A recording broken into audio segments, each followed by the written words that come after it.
आदरणीय रघुवंश बाबू जी, हम सब लोगों के अभिभावक रहें और पार्टी के एक मजबूत स्तंभ, एक प्रखर समाजवादी नेता, गरीबों की आवाज़ और ख़ास तौर पे हमारे पिता से जो संबंध रहे उनके, पिता के नहीं रहने के बाद जो मार्गदर्शन, जो गाइडलाइंस जो उनका रहा, हम कभी अपने आप को अकेला नहीं समझते थे। आज उनके निधन की खबर सुनकर के हम लोग सब लोग जो है मर्माहत हैं, दुखी हैं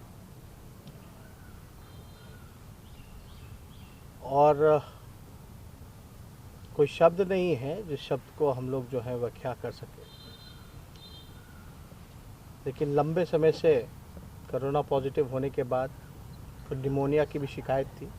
तो पटना के एम्स में जब भर्ती हुए तो हमारी बात हुई, डॉक्टरों से भी बात हुई।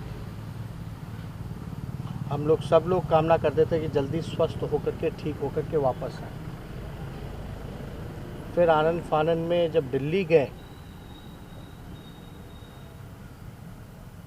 हमारी जब बात हुई, जब वो दिल्ली जिस दिन एम्स में एडमिट हुए उस दिन भी हमारी फ़ोन पे उनसे चर्चा हुई, बात हुई।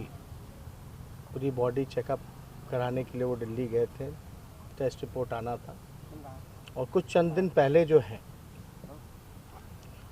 हम दिल्ली उनसे ख़ास तौर पे मिलने गए थे, दिल्ली के एम्स में, और हमारी मुलाकात भी हुई थी। लगभग 1.5-2 घंटा हमारी उनसे मुलाकात हुई। हर एक बिंदुओं पे उनसे चर्चा की गई और हमने उनसे यही कहा कि आप जल्द स्वस्थ होकर के आप जल्दी वापस आइए। उन्होंने यही कहा कि हम जल्द स्वस्थ होकर के हम आएंगे और बिल्कुल अकेला करके चले गए हम लोगों को। ये हम लोगों को ये उम्मीद ही नहीं थी कि इतनी जल्दी ये खबर आएगी। लेकिन हालांकि हमारी जो डॉक्टरों से जो बातचीत लगातार चलती रही उनसे,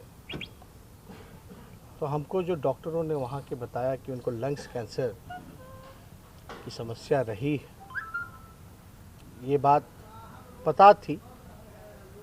लेकिन जो है पब्लिक पे ये मैसेज ना जाए कि उनको लंग कैंसर है, क्योंकि इलाज जो है वो चल रहा था, इसलिए हम लोगों ने इसकी चर्चा कहीं नहीं की।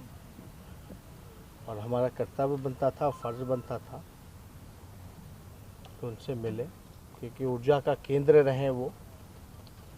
और कभी भी मतलब हमारा भी जो रिश्ता रहा, सामाजिक राजनीतिक चर्चाएं तो चलती ही रहा करती थी, लेकिन एक पारिवारिक संबंध हम लोगों के बीच लगातार कायम रहा। इस मुश्किल घड़ी में जब हमारे पिता हमारे साथ शारीरिक रूप से नहीं रहे, रांची रिम्स में रहे, तो हमेशा ऊर्जा देने का काम, मनोबल को बढ़ाने का काम उन्होंने किया। मुझे याद है कि जब सरकार बदली, जब नीतीश कुमार जी ने इस्तीफ़ा देने का काम किया था, इस्तीफ़ा देने के बाद बीच में आप सब लोगों को पता है कि सीबीआई, ईडी, इनकम टैक्स का रेड जो पड़ा था, तो सबसे पहले आदरणीय रघुवंश बाबू ने आकर के हौसला बढ़ाया था।